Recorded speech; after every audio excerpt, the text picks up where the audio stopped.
Welcome to episode 44 of Dial the Gate. My name is David Reed. Thank you so much for joining us. Hope your Saturday is going good. I have a very special guest waiting in the wings here, Mr. David Blue. Eli Wallace is joining us from the very edges of existence. And he's looking fit as a fiddle. So before we bring him in, if you like Stargate and you want to see more content like this on YouTube, it would really make it'd mean a great deal to me if you would click the like button. It really makes a difference with YouTube's algorithm and will definitely help the show grow its audience. And please also consider sharing this video with a Stargate friend. And if you want to get notified about future episodes, click the subscribe icon. Giving the bell icon a click will notify you the moment a new video drops, and you'll get my notifications of any last minute guest changes. This is key if you plan on watching live, and expects clips from this live stream to be appearing over the course of the next several days and weeks on both the Dial the Gate and GateWorld.net YouTube channels. So for this episode, I'm going to be interviewing David for the first several minutes, and then we are going to be inviting, while that process happens, we're going to be inviting the fans in youtube.com/dialthegates chat to submit questions to David Blue, and I will be asking those near the end of the show. So without further ado, from Destiny, Mr. David Blue. Oh, hello. Hello, sir. Hello. How are you? I am well. You found the treadmill on Destiny. You look fantastic. I found the treadmill way before the Destiny, but also I have a concern that you stole everything from the SGC behind you. I mean, I kind of pillaged. Yeah. There is Pillaged some of that. is putting it lightly. Oh, and some Imperial stuff too. Okay. This is true. But I don't know if you noticed. My lovely lady here. Oh, I love it. I love it. It felt bigger when we were on it. I have miniaturized it. It's like Cat's Paw in TNG, where I'm the witch who's shrunk the ship to torment. Now I just need a candle. I love it. I love it. It's perfect. So, how are you, man? Perfect. I'm good. I'm very, very good. And just a warning to everybody. I'm going to be talking to you. I promise I'm not going to be one of those people who's distracted, but I am also texting in the chat. My name there is Homeschooled Series because that's a show I created. It's the only YouTube account that I have, so I can't log in with David Blue. So when Homeschooled Series chats in chat, that's me. But yeah.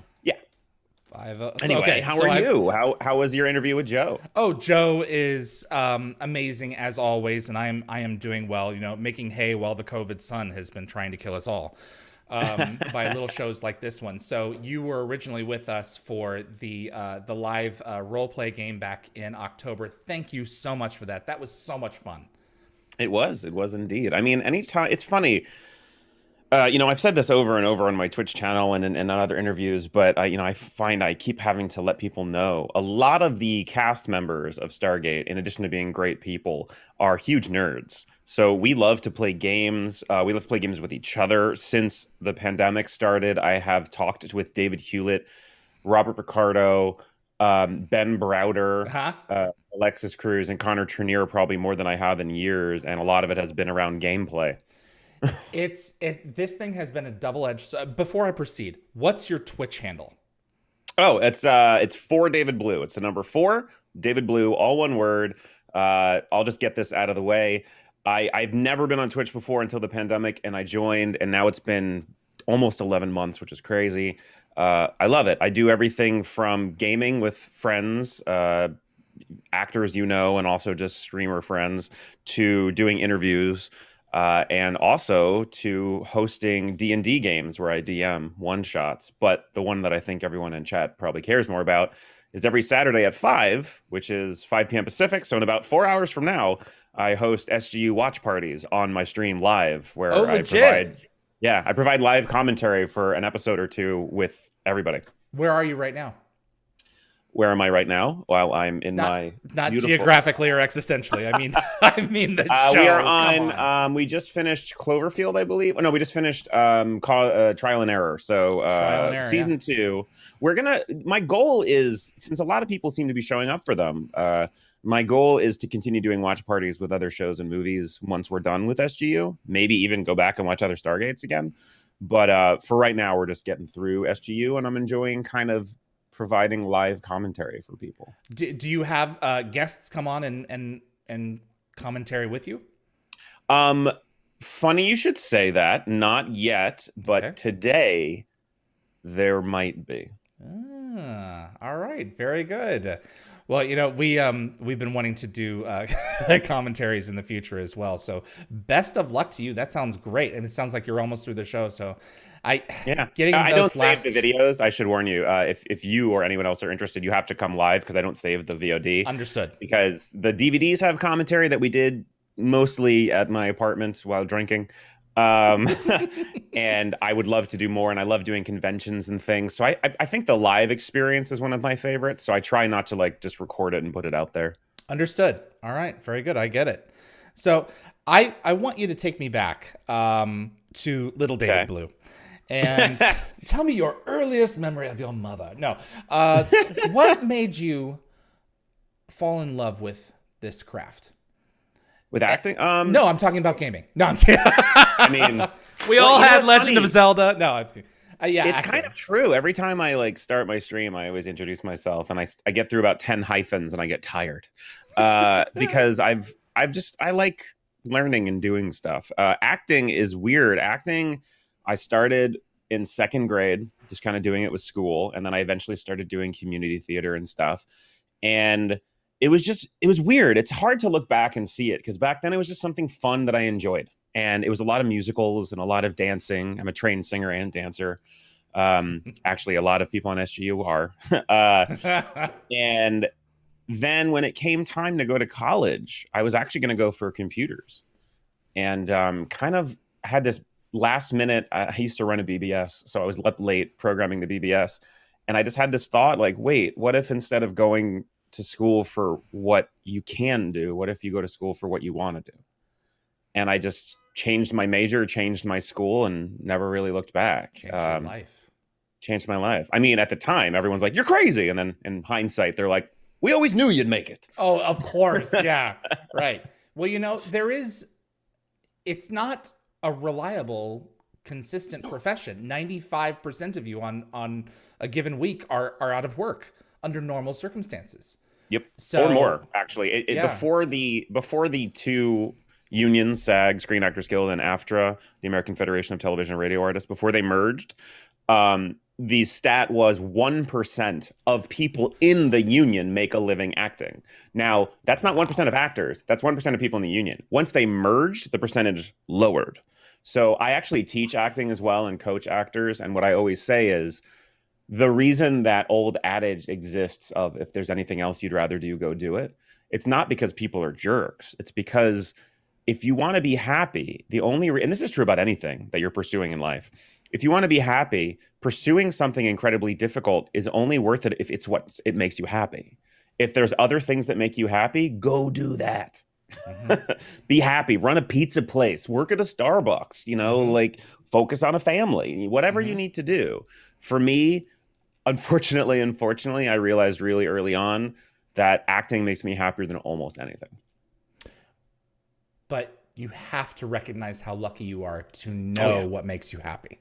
Oh my God, yeah. And in fact, in college, it was a double-edged sword because that experience of trying a bunch of things in college, I didn't get because I was already doing what I wanted to do. So I almost envied my friends who had no idea for the first few years. So it's great. It's also a bit of a curse, because there are moments because there's no such thing as job security in acting, no matter how successful you are. Mm-hmm. So you never know if and when there's going to be a next gig. So it ends up sometimes you have up and down moments, and in the down moments, you have to kind of check in and go, is this still what makes me happy? And if the answer is yes, God bless you, good luck. If it's no, you have to be willing to let it go and move on to the next thing, which is how you get all these actors. Exactly. We have to reassess. I mean, I'm 37, and my parents to this day are always like, why don't you go out and get a normal 9-to-5? Which I have done, but they're like, just get a job and stay in it for 40 years. I'm like, that's not really our generation anymore. No. We're more willing to take risks and try things out. And fall on our butts an awful lot. And in the end of the day, maybe we are going to be a little bit less financially secure than you are. But I think it's the goal of always trying, to try It's something tough. new. Yeah. It's really, really tough. As I said, like when I've taught classes, master classes at SAG and colleges and stuff, I always lead with kind of what we're talking about now. Like, I'm here to save you 20, 30 years. If this isn't what makes you happy, just don't do it. Mhm. Do it as a hobby on the side, do community theater. That's great. But anything that you love, especially the arts, whether it's painting, music, acting, teaching, writing, whatever, if it is what makes you happiest in the world, you just have to create, constantly create, always try to get better, always try to improve yourself. And you'll realize, not to quote Stargate Universe, but it's not about the destination, it's about the journey. I can't tell you the number of jobs that changed my life that weren't my first choice, or the ones that I thought would be I mean, we can talk about it if you want, but the ones I thought were going to be life changing that I didn't get. So at the end of the day, it's not about, maybe this is too personal. I'm a pretty private person, but a while back, I kind of adopted this mantra that, to put it in a douchey way, that has served me well. And it's want versus need, and it's a harsh mantra, but it's a real mantra. And I try to do that with jobs and with gigs and with what you want. And the truth is, as creepy and weird as it sounds, acting isn't just what I enjoy, it's part of me. And if I don't do it for a while, I'm not happy. And every time I get to do it, it cheers me up. Expressing yourself through creativity is oxygen. And if you don't do it, not everyone is creative, but for those of us who are, if you don't do it, you lose pieces of yourself. Yeah, and even very hard to get back. For the people who do enjoy acting, if there are people watching right now who do, it's even more than that. It's the thing that I love about acting or writing, is you are exploring humanity. Every role I get to play, I get to understand another person a little bit more. I'm really good at reading people in real life because I've been spending so much time doing this, seeing motives, seeing tactics. Why are you doing what you're doing? You're essentially an armchair psychologist if you're a decent actor. And it helps you understand the world a little bit. But you're also exploring a facet of yourself, too. Yep. Because a piece of you is endowed in everything that you create. It's just the dial is how much of you. And for Eli, that was probably a little bit closer to you than it was to, okay, I need to go and study this. Because I'm not this. Actually, I've had this conversation before. It's an interesting thing. Forgive me, I fidget a lot. You're fine. It's an interesting thing because my theory is every role you play should have some percentage of you, like a tank. Now, I've played some roles that had strong parts of me. Cliff St. Paul and Ugly Betty was the most optimistic version of me. Moonlight was the sarcastic version of me. Eli and SU, he and I were very similar. But as much as my castmates love to give me crap about being the one who wasn't even acting, they're like, he's just playing himself. We had a lot of differences, for sure. But the inroads to the character were, of course, easier because I watched all the Stargates before I ever got cast. Yeah, you're a fan. Love video games, programmed, like to film things, took a lot of pictures, I was worse with women than he was. Welcome to Dial the Gate Confessions. I'm your host, David Reed. Today, we've got a sad case, folks. But there are pieces, though, and it's interesting because, not to go too deep into my coaching and teaching of acting, but I do like these sort of character sheets, D&D style, for any character. And I had one for Eli for the audition, and I kept that in every script for the entire first season. And then we went to do season 2. I made a new one because he had changed so much. And it wasn't just a sheet describing me. It was a sheet describing him. There were some parallels and overlaps, but which made some of those parts easier. But there were quite a few things that were different. And honestly, having played him for so long, there are some quirks that I picked up from him. Isn't so that it's weird. Yeah, it's strange. It becomes kind of part of your identity. I have a habit of where if I watch a show, like I'll go on a Seinfeld binge, like 3 or 4 or 5 months of just Seinfeld, and you incorporate a lot of that stuff into you. For me at least, if I watch it long enough, and I'll be quoting the show constantly and looking at the world through a more of a Jewish lens and things like that. But I can see how it would kind of consume you that way, and it's not like you're doing evil, you know. It's Yeah. for that kind of a character, and it's kind of okay to let you go on that kind of ride. Well, but even then, there's that old wives' tale, which is actually kind of offensive when you think about that phrase. There's that old urban legend that playing Joker made Heath Ledger go crazy. And if you watch the amazing documentary about him during that time, it shows that it's not really true. But when you spend a lot of headspace inside of a character, sometimes you do pick up those things. I did a play / that turned into a movie that I'm very proud of called Lear Shadow. And he was a very confident Shakespearean actor, the character. And I found myself analyzing more during that time. It can be something, if you're not aware as an actor, that you take home your work with you.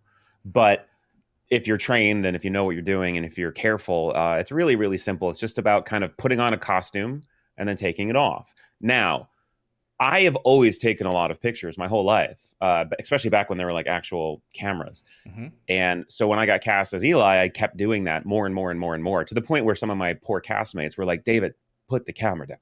I took so many pictures. Those of you who don't know, have you seen the set we're in? So I'm taking pictures. It's beautiful. Well, but sorry, also, go ahead. I would take pictures of that. I have so many videos of Louis saying, stop filming me.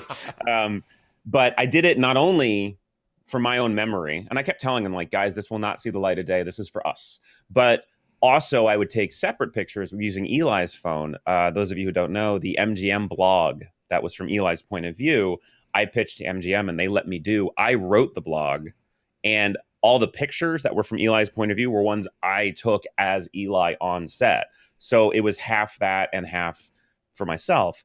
But looking back, I took way more pictures than I normally do while I was playing Eli, because that was sort of bleeding together, You were becoming him while you were working on that because you were trying to look through his lens. A little bit. I got a little bit more acerbic in my sarcasm and my sense of humor. I started fidgeting with my hands more, which is what he does. Like, just weird little things like that, It's kind of, he had some level of a neurosis, and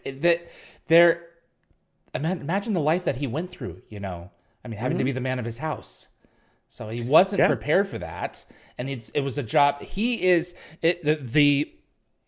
we're going to take, and it's very much an ensemble cast, but if you want to take a look at SGU and the hero's journey, it is him.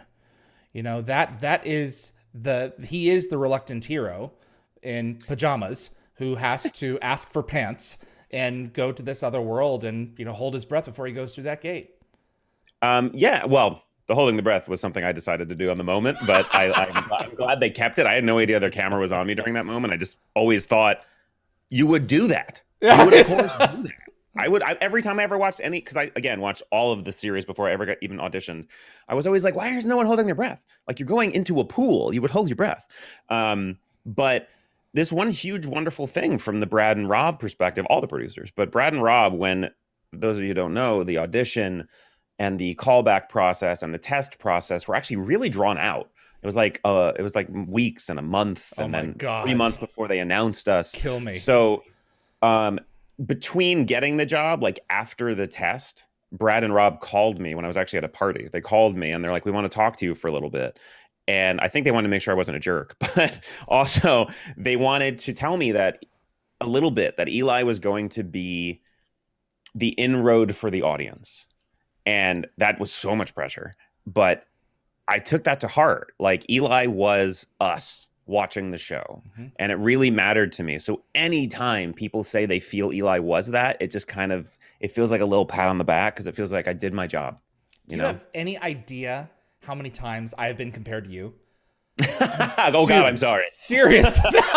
No. But I mean, I wasn't even consciously aware of it when I was watching. But yeah, I would do that. I would do what he would do in that situation. It's like, and I found a lot of other people felt the same way. And I think it's a testament to the quality of the work that, yeah, you did unlock something that was true and faithful to the nerd's experience, Yeah. And by George, we're taking over the world now. So yeah, and well, I know, God bless that. It was kind of fun to be around as that was happening. Yeah, ascending. Well, friends with like Zach Levi and a few other nerd actors, and at the time, nerding was just starting to become cool, and it was a weird mind screw because the things we used to hide. Like I played Magic the Gathering in high school, and we'd always get made fun of for playing it during lunch.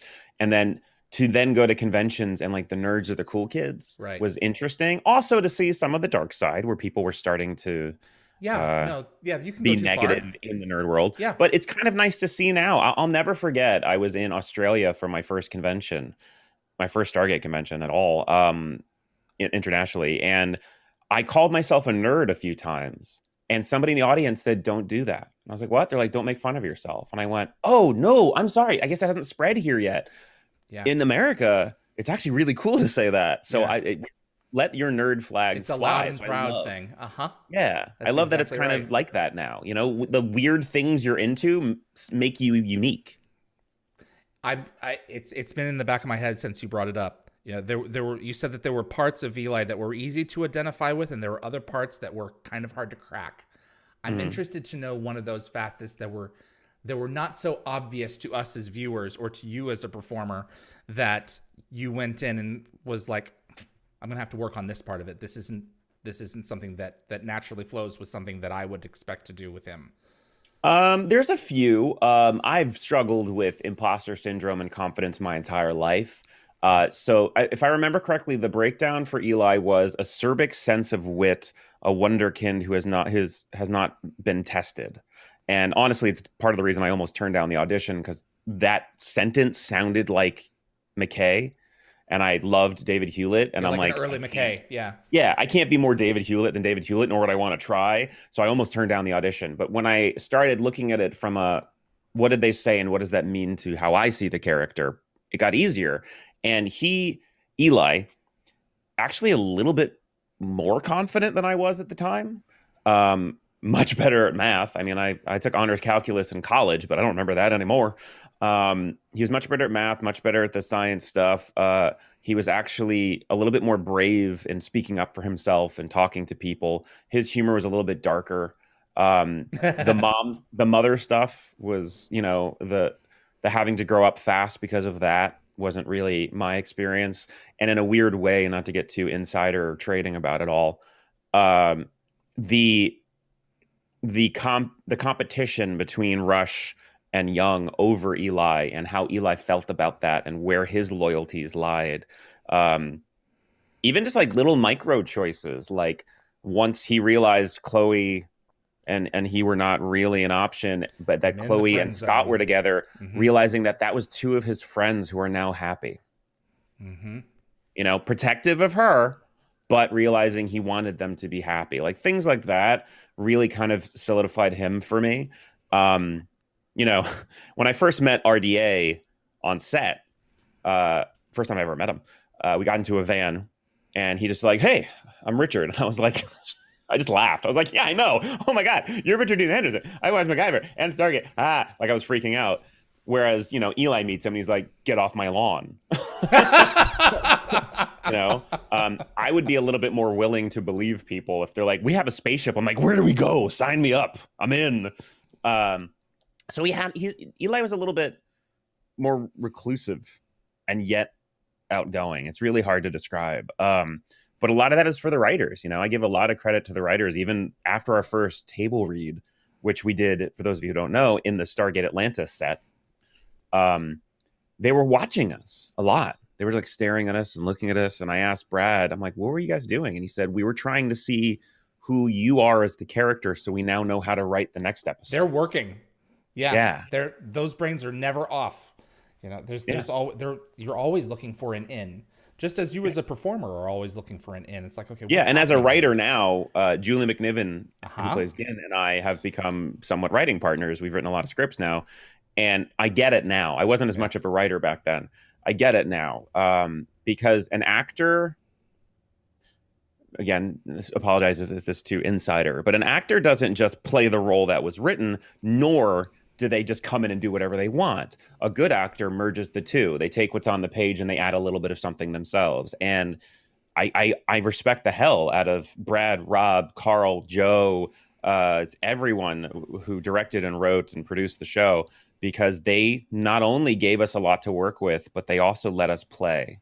One memory comes to mind I forgot about until I was doing the live commentary on my Twitch channel for water in season 1, I decided, I don't even really know why, I decided that Eli was afraid of insects. And in the scene where the bugs are all over the ship, I don't even have any lines, and I'm in the background doing this. Like, I'm freaking out thinking there's a bug on me. And I remember Robert Carlyle coming up to me and going, "What are you doing?" And I said, "Oh, Eli's afraid of bugs." And he's like, "Okay." And he walked away. But Brad and Rob were into it, you know? It just fits, you know? Yeah, it made sense to me. But they let us play, and it was one of the biggest compliments I think Carl gave us midway through season 1. He said, "We don't have to write for you guys as much, because we don't have to have our scripts be too overwritten, because you guys bring so much." And that's a huge compliment for an actor. Yeah. David, who are your heroes? Who are the people who gave you the courage to jump and grab your dreams? I mean, as an actor or as a person? As a person. That's a hard one. I don't know. That's a really, really tough one. It's a good question. It's hard to answer because I find heroes just in the world, people who are just nice, even though the world treats them like crap. People who are brave.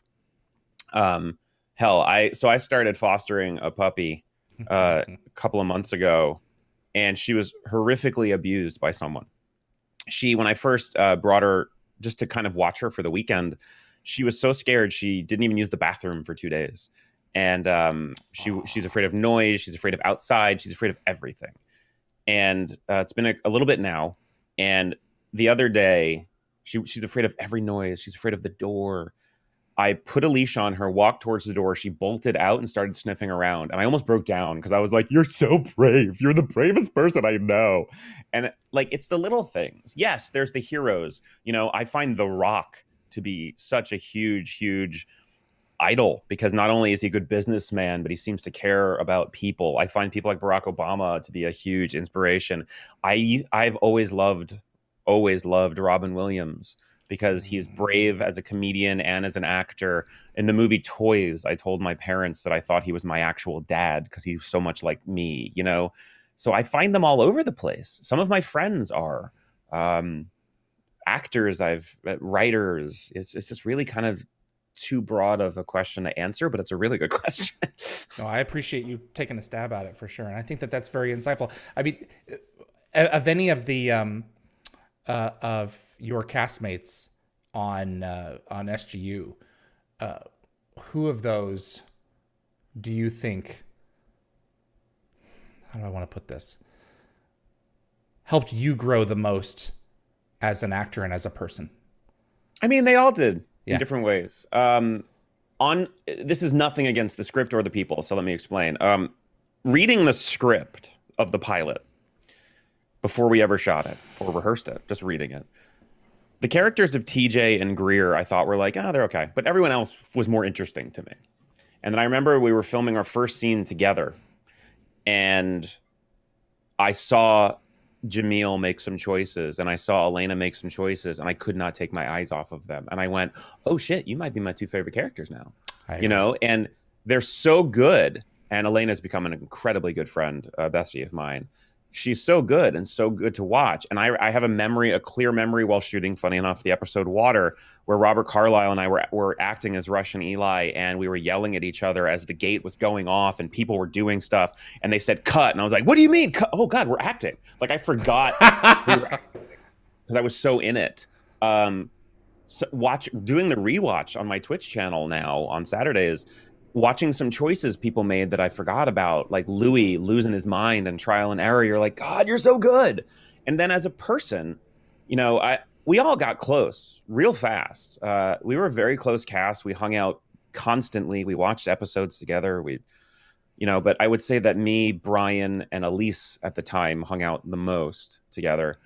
Brian, I think, is an amazing actor and an amazing human being. And I remember I was in London for a convention, and it just happened to coincide with him doing Glass Menagerie on the West End, where he was nominated for an Olivier Award.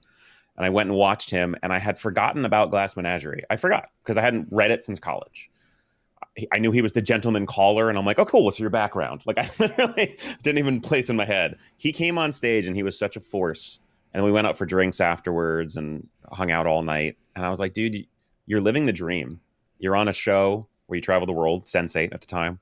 You then got nominated for Tony, got nominated for an Olivier Award. You live on the West End right now. You're doing amazing work. Also, as a fat kid, he at the time he was like living above a bakery, and I was like, it always smells like pastries. I'm like, dude, you're my idol, you know? Like, I everyone on that show was so good, and also such a great person. And so it's part of the reason we all still keep in contact now. We were more of a family than we were workers, you know? Yeah, in season 2, you all moved next to each other. You all share the same block, if I understand. You really if I remember did. correctly.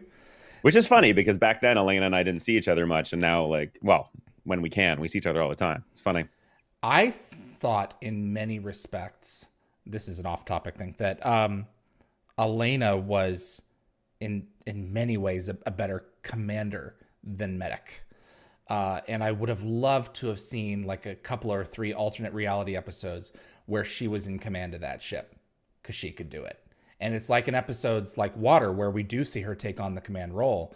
You know, part of me is like, well, where does Louis fit then if she's going to do that? But like her and Jamil didn't get nearly enough screen time.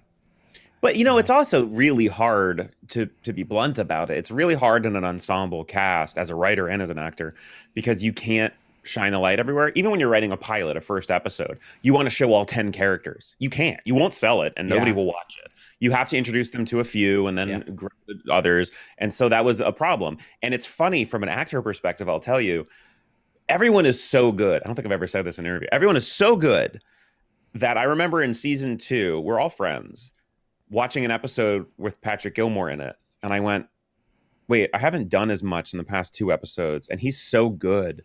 Oh no, they're replacing me with him. I remember having that thought and then going, wait, no, like there's room for everyone. It's fine. But it was this weird moment of, I realized I hadn't done much for a couple of episodes. It happens, you know, the time off is nice, but it happens. And it doesn't mean anything, you know, and I'm in season 2, which is where we're at with the rewatch on the watch parties on my Twitch. Now Elena's stories are starting to come to the forefront, and, you know, we get to see more of Greer's childhood and all these things that we didn't get before. And it's kind of why I loved SGU. Sorry to preach to the choir here, but it's kind of why I liked SGU. Even at the beginning, people were like, it's not fast enough. Like the first few episodes, like, come on, quick. It's slower, yeah. And I like that as a fan of other shows too. I like a slow burn. And as look a at writer, modern television. Well, yeah, well, we were a little bit ahead, but I like it because you get invested in the characters more. I think I actually said this at my first convention. I said, give it a few episodes. You'll be more invested later. And it's so beautiful to see people say it now. Like, I care so much. Why? And I'm like, it's because you took the time to get to know them. Well, you took the journey with them. Season 1, they are the wrong people in the wrong place. In season 2, they are forced to become the right people to deal with their situation and rise above their station in life and what they were expected to do. That was the point of the show. The series ends at the end of Act 1 of a 3-act play. Yeah. I mean, at least that's how I look at it. I respect them for that. And, you know, I hate to address any sort of negative stuff, but since that Lou Diamond Phillips interview came out recently and people ask me all the time, the premiere of it was an unfortunate perfect storm of events. But they knew where they were going. I trust, and still do, the producers and creators of this show. Even when they wanted to make it, I respected the hell out of them that they wanted to try something new in the world they created. And they didn't want to do more of the same. And I don't think anybody wanted to watch more of the same. You know, I hate quoting people who aren't in the room, but I think Brad put it in an interview once. He's like, Daniel Jackson became a superhero, which is so cool. But he became an angel. When you're a god, there's no risk. Yeah. It's kind of like the prequel of Han Solo. It's like Solo. Right. Like, they're like, are we going to survive? And as an audience, you're like, yeah, because you're in the next movie. Like, you're absolutely going to survive. So when you lose that risk, it gets harder. Well, by meeting a new group of people who could die at any given moment that aren't superheroes, it gives them new stories to explore. So I really respect that as a writer, but also take the fact that I was in it out. As a fan, I would have watched SGU and loved it at the time. You are one of maybe 5 people, maybe even less, who know Destiny's fate and know where she was going. And I'm hoping one day in the 4th Stargate series that we will find out what happened to that mission. Because when the show ended, I was crushed. It had become my favorite Stargate. So say we all. So right? Yes. Where's Adama when you need him? Not everyone feels that way, but that's how I felt because I grew to love it. And not knowing her fate is going to haunt me until Brad, either finishes SG4 or tells me. But what I want to know from you is knowing where she was going and what the background radiation, cosmic background radiation, whatever that was, knowing that information for yourself, does it bring you closure having those answers? Were those answers satisfying? So here's my point of view on it. So for those people who haven't heard me say this at conventions or interviews, so it's not like I know every little piece, but no.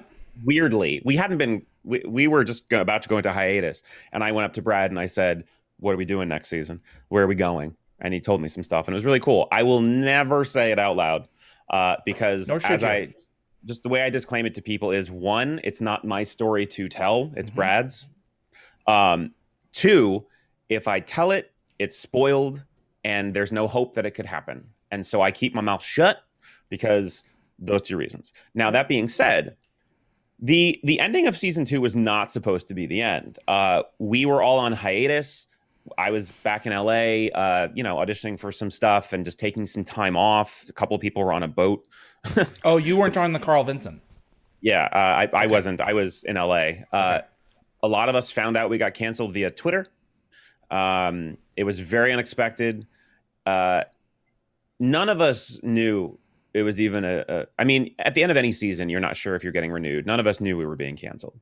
That being said, I hope it continues in some form or another. I want it to. And if they want me to be part of it, I would sign up in a heartbeat. I think any of us would. But first me.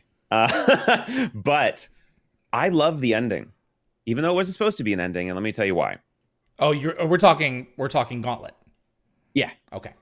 I like it. And people are like, oh, it ruined it. I like it because spoiler alert, you've had 9 years, but spoiler alert. It's a choose your own adventure.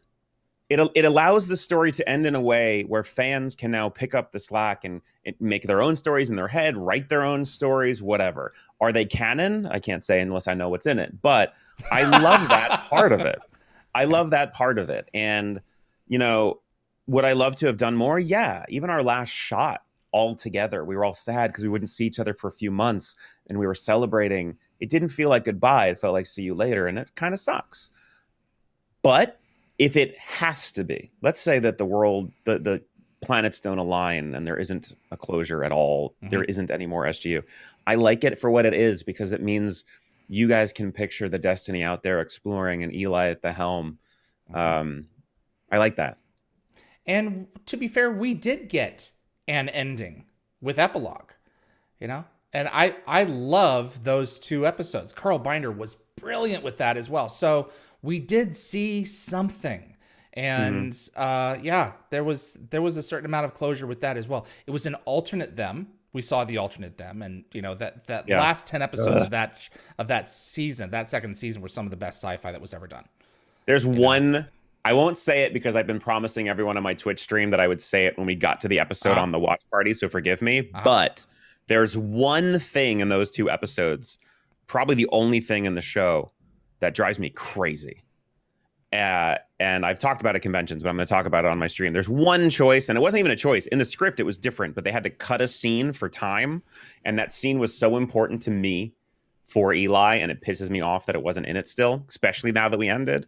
But with the exception of that, I love those episodes because as an actor, anytime you get to explore other versions of yourself later on, earlier on, it's so much fun. You're enacting a daydream.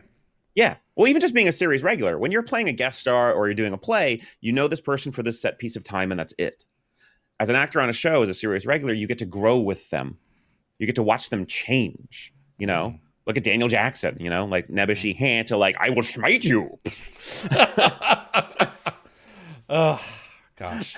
It was a great 2 seasons, and I am confident that Brad will make something of SG4 that will give us the answers that we were wanting, while at the same time push the story forward. I hope so. I mean, you know, people phrase it the wrong way a lot. They're like, do you want there to be a reboot? I'm like, well, no, because then I won't be in it. I would hate there to be a reboot. Yeah. Do you know the definition of reboot here? Yeah. A continuation? Yes. Yeah. Because, you know, in whatever form, I've said this since the minute we were canceled. People are like, you guys don't want to come back. Every single one of us loved working on that show and would come back in a heartbeat, now or then. In continuations or revisits or popping in, if they wanted us, I can't speak for everyone else, but I'm pretty sure I am not wrong. I'll speak for myself. I loved playing the character of Eli. I loved everyone involved in that project: writer, producer, PA, AD, costumes, publicity. All of us I would love to revisit and explore more stories. Now, I have some idea of what they're putting out there, or trying to do, and I think it's cool. And I've always said, and I say this to the fandom, forgive me for sounding like I'm on a soapbox, but if you love a franchise, even if you love a part of a franchise, great. If you don't watch it.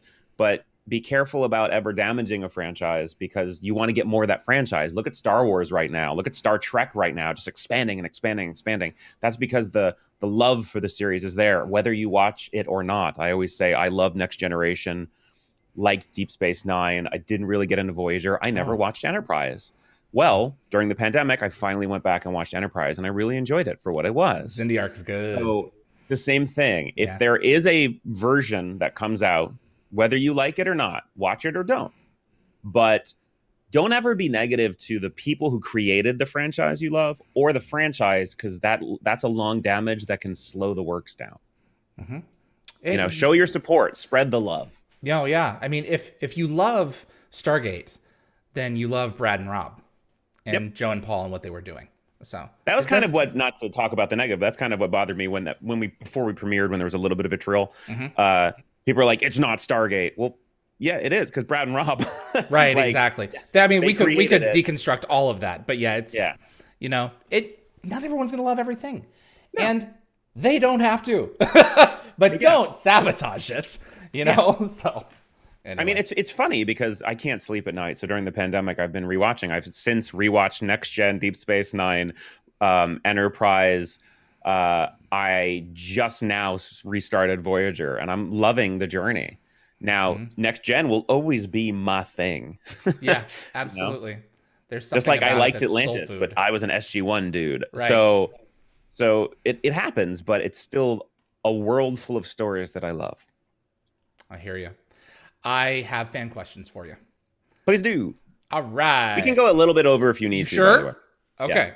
All right. I don't want to cut anyone off. So no, I just wanted to make sure if you have a hard out that we take care of that. But okay. I need to eat or I'll pass out, but I'll give you. We can go a little bit late. Michael, at the start of SGU, Eli is beamed up to the Hammond. If that happened to you in real life, what would your reaction be? I would be stoked. So, Next Generation fan. This is the dorkiest thing I've admitted. I used to have a fantasy that I would like go to the bank and I would hear like a weird noise and I would turn and Jean-Luc Picard would be standing there and he's like, "We need you." And he would just kidnap me and I'd be on board the Enterprise. I would love it. Where Eli was like uncertain. If there was a mission to Mars, a one-way mission tomorrow, if I could sign up, I would. Romaine, THBLT, your favorite video games of all time. This is something romaine, bacon, lettuce, and tomato. Is the romaine the lettuce, or is there also lettuce in addition to the romaine? Romaine BLT. Okay. Sorry, what was the question? Your favorite video games of all time. Okay. Secret of Mana, Chrono Trigger, Star Wars Knights of the Old Republic. Yes. Yes. One of the best. Revan. Oh, one of the best, without spoiling it, even though it's been like 100 years, one of the best plot twists of any script Ever. or game I've ever played. That's right. I really enjoyed this game. So I just started on Twitch, and a lot of people have been gifting me really some cool games and stuff that I never would have played otherwise. I'm having a blast streaming like 6 days a week. One of the ones someone gifted me was called Starcom Nexus. Everyone needs to play this game. It's essentially all these space exploration video games we've ever wanted, where you're building up a ship, you're customizing it. It's like Starflight back in the 80s, which I loved as a game. You're exploring, you're doing interspecies relations. It's essentially SGU, the video game. I played it for weeks and weeks to the point where sometimes I couldn't sleep at 3 a.m. I'd wake up, turn on the stream, and just start playing it. It was so much fun. Wow. Have you played Elite Dangerous? No, but I think it's on my wish list.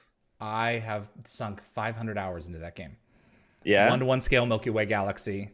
Oh. It is check into it, but be careful. So yeah, it's tough. It's a double-edged sword because I'm enjoying this time playing games and stuff. But like, I got an Oculus Quest 2 and I started playing Super Hot, and now I feel like I'm John Wick. I'm not. I can't do anything I do in that game, but I like to pretend I can. Have you played Jedi Fallen Order yet? Yep, beat it, loved it. I can't wait for the next one. So much fun. It was so good. The controls, I almost wanted to burn and kill it with sticks, but it was one of the most beautifully visual. It was, if you like Star Wars, if you haven't played that game, there's something wrong with you. It's so beautiful. And Tony Amendola was great. Cameron was wonderful. So terrific. Yep. So you teach acting. So Jen Kirby wants to know, is there a website or email for contact about classes? Indeed there is. It's called bookyouraudition.com. So I do private coaching, I do master classes, I do ongoing classes, all sorts of stuff. It's something that I've always done word of mouth just because I like to help people. And then at a certain point became something that I offered to people. I'm lucky to say that a lot of my clients are working a lot. So that's great.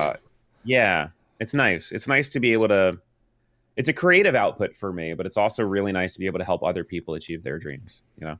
Well, there's something about that, you know, there are a few jobs that are more important than teaching. It's just one of the most satisfying things that there is. Yeah, although it is funny, there is a part to it, to be completely transparent. I coached a friend of mine for a recurring guest star on Flash, and he called me and he's like, I booked it. And I was like, yes. Oh, I don't get any more money off of this. I was like, I'm very happy for you, but I didn't book it. Huh. You know, I'm imagining it's what it's like being a parent. You're like, yes, I'm proud of you. My life is unchanged. Right, exactly. I get to live vicariously through you. Have fun. So, well, that's terrific. Captain Mark, Red Angel, would you do voice acting for a Stargate animated series if one was greenlit? Of course. I do a lot of voice acting. You guys might have heard me in World of Warcraft, Sunset Overdrive, a bunch of cartoons and things. I love it. It sounds so cliche, but I love acting in all of its forms. Theater, voiceover, television, film. If I could, and I drive my representation crazy with this, I would be acting 25 hours a day. I'd love to do it. I would much prefer to be on a series because I just love the imagination of it. There's just something so fun about exploring other planets and running the ship and whatever. I've had so the SGU watch party has triggered my subconscious in a way that's fun and annoying. I had 2 or 3 different dreams during the pandemic that we were filming season 3. And I remember in one of the dreams, Elena came up to me and she's like, isn't this crazy? And I was like, yeah, no one knows we're doing this, but we're back and we're filming. They're going to freak out when they find out. And then I woke up and I was so pissed off. Oh, yeah. It was a dream. But I would love to revisit that character. I would. Or any character, really. I just like what I do. Yeah, absolutely. You know, you get what you need out of it. And if you haven't watched it, by the way, there's something called Plague Nerdalogs. I helped with charity for my friend Mark Bernardin, who's a writer on Star Trek Picard. He got a bunch of actors you might know together, Jonathan Frakes, Trisha Helfer, myself, to do iconic nerd monologues. And I got to do Joker. So I highly recommend you check it out. But Okay. also, I love playing things I haven't gotten a chance to play. Part of the reason I was so intent on losing weight once we started SGU. So bring me a Daniel Jackson that becomes a superhero and I'm in. Absolutely. Karen Burns, were there any personal experiences you drew on to play any particular scenes of Eli? Well, it's actually kind of weirdly, I guess, kismet. Spoiler. When everything happened with Gin on the show, I was actually going through a breakup. I had a very long-term relationship. We lived together and we were breaking up. So I was actually sad at that point. And the storyline actually helped me cathartically work through it, but also it helped me bring a lot of extra stuff to it. Um, yeah. I mean, it's kind of odd not to sound too spiritual about it, but if you pay attention in your life, you'll notice weird coincidences all the time. And I find that with my acting, I'll be going through something weird when the character is going through something weird. I'll be celebrating something when the character is celebrating something. And I consider that little gifts from the universe. But I would say that with Gin for sure. And in a weird way, starting the series, because I had never been to Canada. I had never been a series regular before. I didn't know any of these people. So we all moved up to a new country, those of us who weren't Canadian, which is about half the cast, and started a new job with new people. And this is kind of why all these cast members and crew will always be near and dear to my hearts. We disappeared into each other. We leaned on each other. We all lived near each other. I would go to yoga with Brian. I would go see a movie with Elise. I'd go out drinking with other people. And we needed each other because we didn't know anyone else there. Kind of like the people on the Destiny. It was kind of a weird parallel. It worked. Wow. Melissa D, what was the hardest day for SGU for you? That's a hard one. Well, camera on your head? No, that was a blast. In the rain? Yep. Even though I was soaking wet. Oh, man. Like when you walked, your shoes are like squish. Oh, yeah, I know. I had I'm weird. I love that stuff. I think the two hardest days I can think of, one is season 1. I had a bunch of, playing the nerd techno guy, you have a bunch of technological lines, which are usually not a problem for me. But when you're working 20 hours a day, 6 days a week and getting tired, you start to run out of hard drive space. So I remember we're doing the scene in the caves and it was all dusty and crazy. And we were trying to escape from the caves. And I was supposed to say this whole thing about where Destiny was and draw it in the sand. Well, first of all, could not remember my lines to save my life. And that's not me. When I show up to set, I'm off book. I'm not even holding my pages. So it was frustrating to not know what I was supposed to be saying. And I felt like I was failing and being bad for everyone. But then also a light moment, I drew the 2 orbits and Robert Cooper was like, draw it differently. And I was like, why? He's like, those look like boobs. So I just had to put a cap on that. But I would say, the emotional moments for Eli were tough because I really enjoyed hanging out with my castmates and we would sit around the chairs and laugh. And when Eli was going through that stuff, I would put on like certain music playlists and I would just kind of sit by myself. I felt very isolated because Eli was isolated. And I would try to get myself in that headspace before filming, but it was tough because I didn't want to be doing that, So those 2 come to mind. There's probably a better one, but that's what comes to mind. I appreciate that. Dan Zimmerly, what's your preference? Playing one character long term or a number of characters for a more brief time? I guess at this point in your life, that's at any point that would change probably. But where you are right now, I know it's gonna sound like a cop out, but both. I did the play Lear Shadow, which is essentially a 2 or 3 person King Lear. We ran for a month and we filmed it as a movie. And doing theater, I love it. I love being in a character and getting a new crack at it every night. As a series regular, like I said, it's really fun to be able to watch a character grow and change. Financially and career-wise, I think the series regular is my favorite because it evolves and you get to learn and grow. But my goal has always been, much to my detriment, to never stop working. I want to go do a series. I want to be Brian Smith. I want to go do a series, and then in my 2 months off, go do a Broadway play, and then go do a film, and then come back to the series. I want it all, you know? He's a rock star. He is, and he deserves to be. He's one of the greatest people I know. Like, he absolutely deserves any modicum of success. Robert Den Duvener. What non-Stargate sci-fi show is your favorite? Okay, well, putting aside Next Generation, because I already talked about that. Yeah. For me, it would be Quantum Leap was a huge part of my childhood. Quantum Leap, Next Generation, Battlestar Galactica, absolutely loved it. Firefly, absolutely loved it.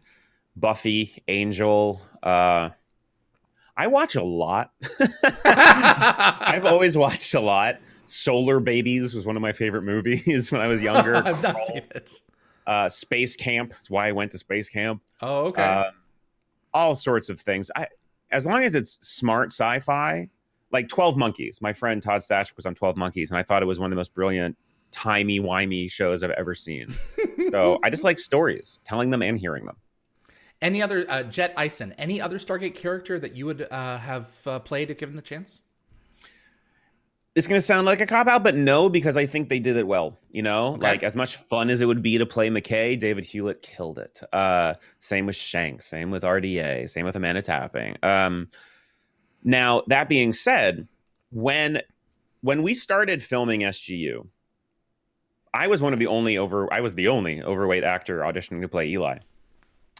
So when I booked it, I've yo-yoed my whole life, but I gained weight for Ugly Betty. And then I kind of started working regularly because of it. When I booked SGU, I pulled Brad and Rob aside and I said, hey, it's really important to me, if you're okay with it, that Eli loses weight during this show. It's a survival show. We have horrible access to food, so it would make sense anyway. Mm-hmm. Plus, I want to feel more healthy and get some energy back. And I think it could be fun for the character, you know? So the minute we started filming, I started losing weight. If you watch the show again, you'll see me lose about 40 pounds over 2 years. And then I lost the rest after. One of the things while doing it that was in my mind, and this was before Guardians of the Galaxy or anything, was that sort of Chris Pratt thing. I like the idea, because I've never done it, of being the action hero, of being the James Bond, of being that. It's something I haven't gotten a chance to try on that I would really, really like. And I'm lucky in that I've lost enough weight and worked out enough that I've gotten some opportunities, but I haven't gotten the actual chance to yet. It's just a matter of time, man. You knock on every piece of wood. George, but that's the weird thing too. I mean, we don't talk about it much as actors. If you watch the Brie Larson video, I highly recommend it, because if we don't get a job, you don't hear about it. But some of the roles that I've been either close to or up for, it's really hard as somebody who loves fandom, who loves doing conventions, to not talk about it. Because when I'm up for a role that I want, that I know fans will freak out over, all I'm thinking about is the fans. I'm like, God, can you imagine at Comic-Con? They're like, wait, what? Did Eli Wallace is going to play Flash? You know, yeah. Like that. It means a lot to me. And I almost feel like you guys are all my family and I'm trying to make you proud. Well, you know, I think we're all connected. We're invested. We're here. Anyone who's in the sound of my voice, because we're invested in the product that you guys created as an ensemble. And so, yeah, any success that you have, you know, absolutely. Yeah. Oh, and per Mr. Gibbs, by the way, sorry to look at chat. And Travelers. I loved Travelers. And if you haven't watched it, please watch it. Because first of all, you'll see everyone from Stargate. You sure will. But Patrick's great in it. Patrick Gilmore, he's always amazing. Patrick Gilmore in Travelers, I texted him maybe every episode saying, you are so good. Yeah. He's on the phone and you can't take your eyes off of him. Yeah. He is so good. He's very magnetic. George Fotis Dramaciotis. Nice. Sorry, George, I completely butchered that. How was it forming a relationship with Robert Carlyle? Because these two characters have such a complicated relationship as well. There is a competitive side. There's a little bit of a mentor-mentee side. And then at the end of it, in my, you know, one of the greatest lines of that show, you realize that you've surpassed him. Yeah. It always makes me think of the Lawnmower Man line. You realize, Dr. D'Angelo, my intelligence has surpassed yours. That's what I was thinking of that whole freaking scene. But this is a bit insider, but when you're Oh, number one on a call please. sheet, when you're number one on a call sheet, it's not just acting. You're also setting the tone for the set. You're setting the tone for the series, for the show, for the whatever. So there are some horrible number ones out there who make set toxic and just unbearable. And then there are good ones who make set so much fun you never want to leave the show. I give a lot of credit and a lot of pats on the back to Robert Carlyle, because from minute one, he was great. And I can say, to me, he was great. I felt like I became friends with him faster than anyone else. Even on planes, we would stay up having a drink, talking about life and about not even about the show. And I trusted him. I loved working with him. In full transparency, when I heard he was playing Rush, I was like, who? And I had to Google him. And I'm like, oh, I've seen his work. Yeah. But it's not like, he was the most famous person in the world in my mind. But I respect the crap out of his work and him. And so I think that helped a lot. That sort of early friendship. And it sounds like fan service, but every single person, I would almost get lost in a scene watching them work. It was distracting. But he did a really good job. A lot of credit to him. Having been number one on a few things now, it's tough. When you're tired, you can't be tired. No, everyone's watching at you and taking a lot of their cues from you. Yep. Stephen Ames, would you be game for another Stargate role-playing game session? Sure, absolutely. I love playing role-playing games, especially when I know them. As I said, I've been DMing a lot during the pandemic. I actually DM custom one-shots for people via my Twitch now. We're doing one tomorrow, actually, at 3. Okay. I didn't know it at the time because I've always played D&D or role-playing games. I didn't know at the time, but as a storyteller, I love helping people tell a story. And that's what you are as a DM, or I like Alexis. He's like my brother. Great guy. They're just fun games. This is the thing about conventions. When we get invited to conventions, which when we get invited to conventions, it's a blast because we all love each other. It's dangerous.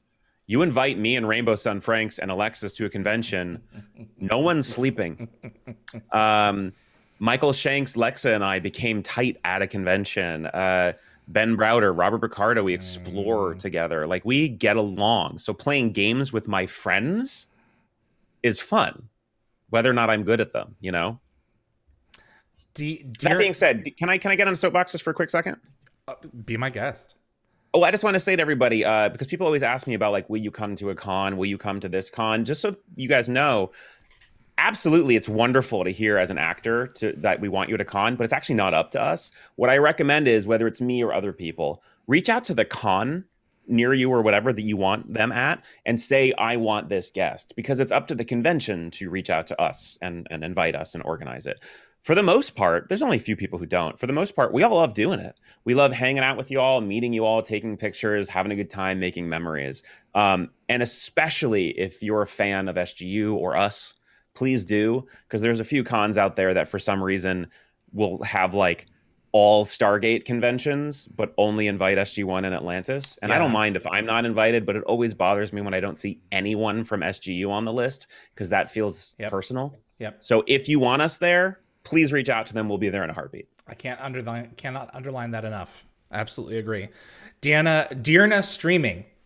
I have to know what this is. What triggered your love of llamas? Ah, God. So Deanna is one of my mods. And okay. Because of Twitch. There's a running gag. So this is a green screen behind me. So there's a running gag that I'm hiding something, and it's somehow become about llama. It's because of Hamilton. There's a line in Hamilton where Alexander Hamilton, played by Lin-Manuel, says, "And on my life, Eliza." But every time I hear it, it sounds like, "I'm a llama lover." Every time. If go back and listen to it, it sounds like, "And I'm a llama lover." And so llamas have become this running joke on my Twitch. So that's what that is, Deanna. Lorraine Black, any books that you enjoy reading? Do you read sci-fi? I do. So huge nerd. Growing up, I read Imzadi, Vendetta, all the Star Trek ones, all the Star Wars ones, Jedi Academy series, all that stuff. I also read other things. Highly recommend The Goldfinch if you haven't read it. One of my favorite books I've ever read. Okay. It might have been. I was traveling reading that. I couldn't put it down. Wow. Also, All the Light We Cannot See. I just had a few books gifted to me by people on the Twitch. Oh God, well, the Gunslinger, the whole Yeah. thing. There's a few that I'm trying to get into. I'm one of those people during the pandemic that somehow found myself more busy than I was Yeah. before. So I'm not having the time, but I love reading. I'm trying to put as much time as I can into writing and the Twitch, of course. But Julie and I are writing our third script right now, and this one is actually like fantasy sci-fi. So we're trying to get it done and get it out there in the hopes of getting it made. So that's kind of taken priority. Did you read Tinderbox, Lou Diamond Phillips' book? Not yet. No, I will really want to. That's all. I actually might have that one actually. I had it read in 2 days. Really? I'd love to have him on and talk about. I loved it. I reminded me so much of Dune. Oh, okay. Not even funny. Will. So I've seen him posting about it a lot. Yeah.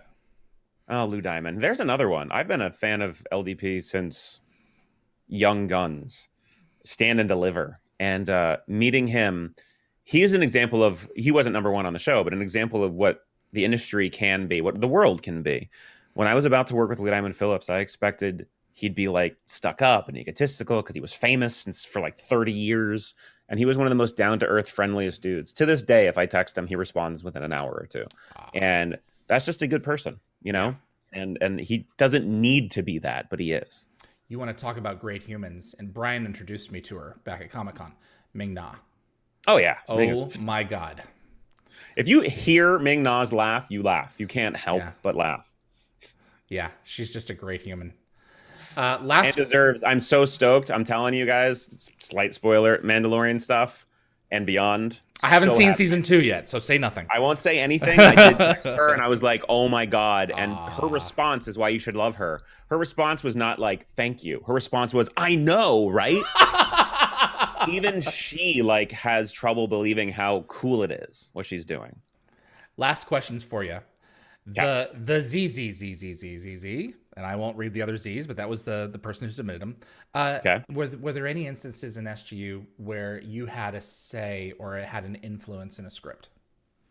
Yeah, a couple. And again, part of this is naivete in that I can't believe I even said anything. And then the other part is a compliment to Brad, Rob, Carl, Joe, and all of them for even being willing to listen. When you write and produce a show, you can be the type of writer producer that's like, go do what I tell you to do, or you can be the type that's collaborative, and they're very collaborative. And I really, really appreciate that.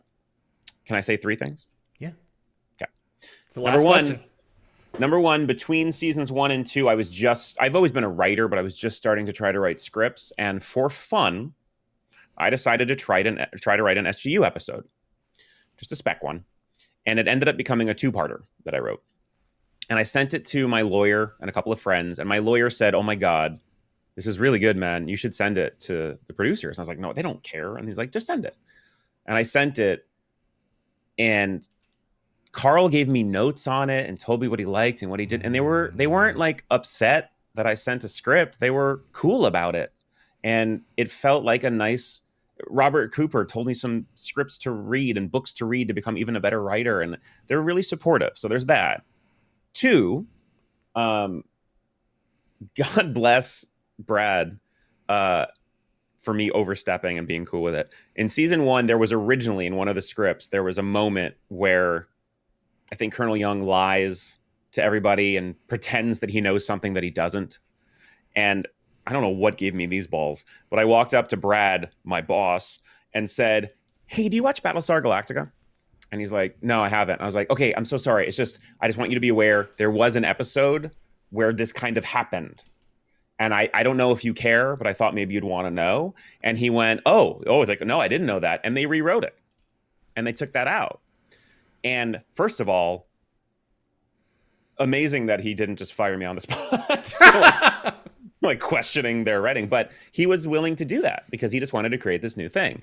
The big one, though, I always loved, because I love pop culture, I always loved how much Eli quoted movies and referenced them. Right. And then right around season 2, because of everything that was happening in the show, it didn't happen as much. And I think I went up to Carl and I said, "I'm just noticing that I'm not quoting movies or referencing them anymore." And he's like, "Honestly, I didn't even realize that." He's like, "If you see a moment where you want to, let us know." And in season 2, towards the end, there's a moment between Eli and Ray where he says, "This isn't Last Starfighter." And that was me, because the minute I auditioned for this show, I felt like I was in Last Starfighter. So they let me add that moment for Eli. That plus In Time, one of my favorite episodes, the list of movies that Eli loves, desert island movies. Robert Cooper came up to me and said, "What are your favorite movies?" And I said, "Mine are Eli's." And he said, "Both."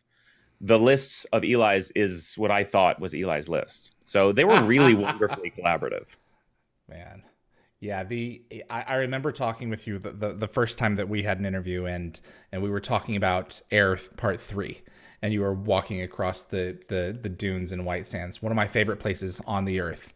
Going in your head, Muad'Dib, Muad'Dib, Muad'Dib. Well, that, and also ow, ow, ow, because thankfully you can't tell in the episode, but I just pulled my groin, and we were running up and down sand dunes. I was like, this is the worst.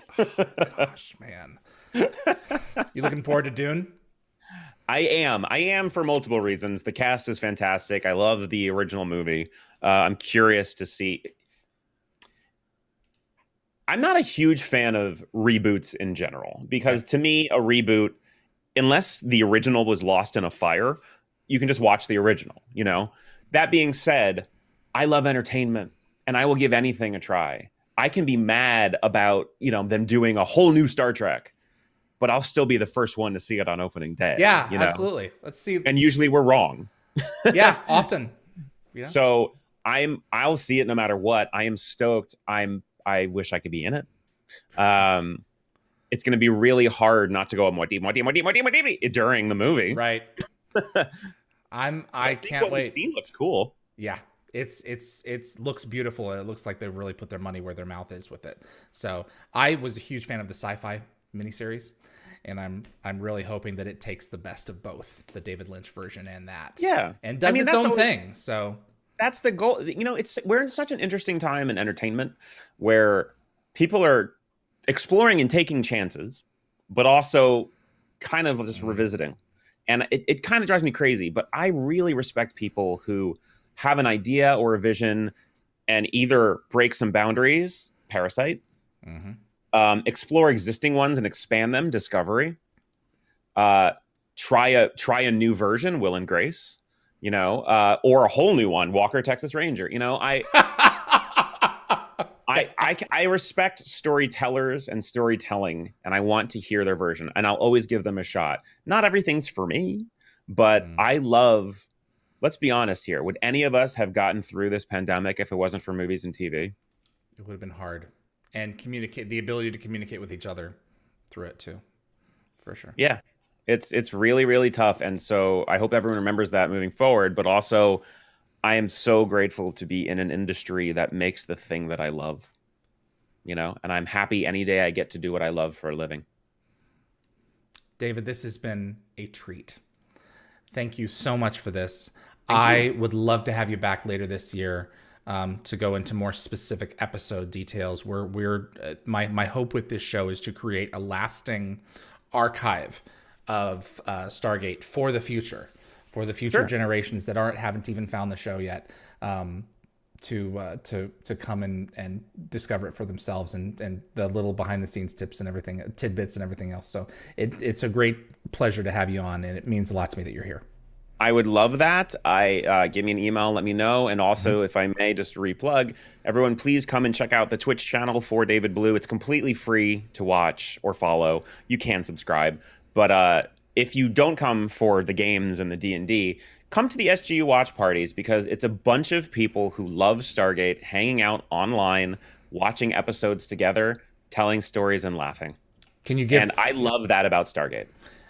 That's what it is. That's what it's about. Can you give the Twitch ID one more time? Yeah, it's twitch.tv/4DavidBlue. And that will be in the description in just a few moments here as well, folks. So you'll be able to click on it. Thank you so much to you, David, and to all of you watching.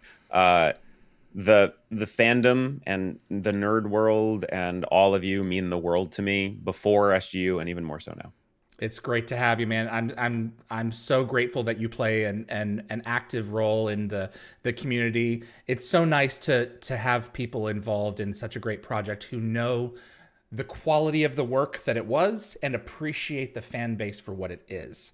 So Yeah, we would not work. Don't let any person, actor, writer, producer, director, tell you different.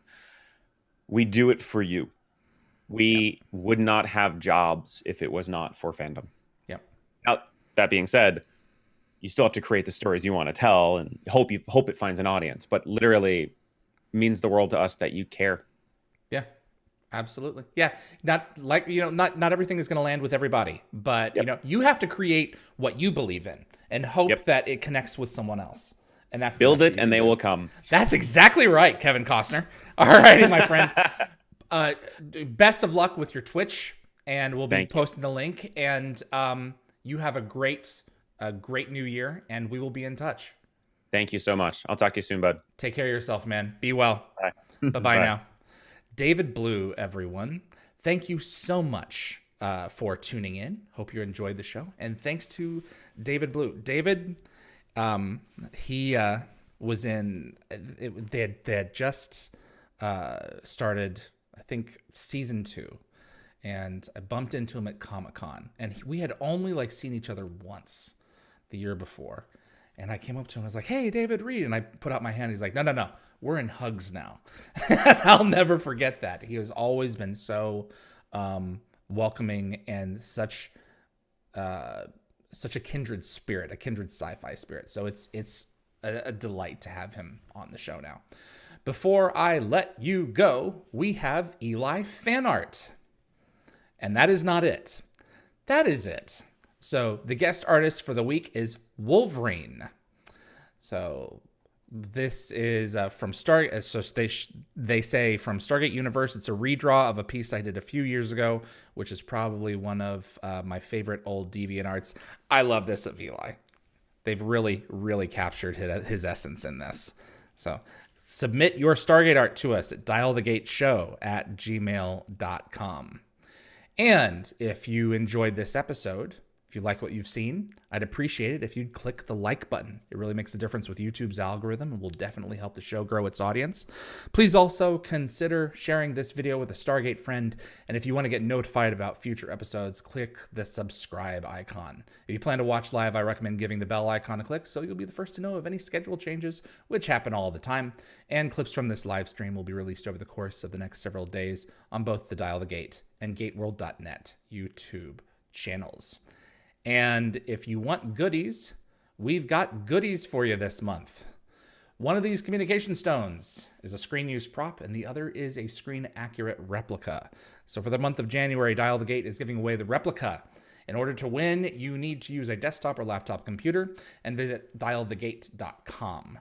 Scroll down to submit trivia questions. Your trivia may be used in a future episode of Dial the Gate, either for our monthly trivia night or for a special guest to ask me in a round of trivia. There are 3 slots for trivia, 1 easy, 1 medium, and 1 hard. Only 1 needs to be filled in, but you're welcome to submit up to 3. Please note the submission form does not currently work on mobile devices. Your trivia must be received before February 1, 2021. If you are the lucky winner, I will be notifying you via your email right after the start of the new year to get your address. That's all we've got for this episode. Jan Newman, the makeup artist for Stargate SG-1, all 10 seasons and 2 DVD movies, is up at the top of the hour, which will be 3 o'clock Pacific time, which would make it 6 o'clock Eastern time. Thanks again to David Blue. A great interview, great guy. I really appreciated having him on. I really appreciate you joining us. And you know what? We'll see you on the other side. Take care, everybody. Bye-bye.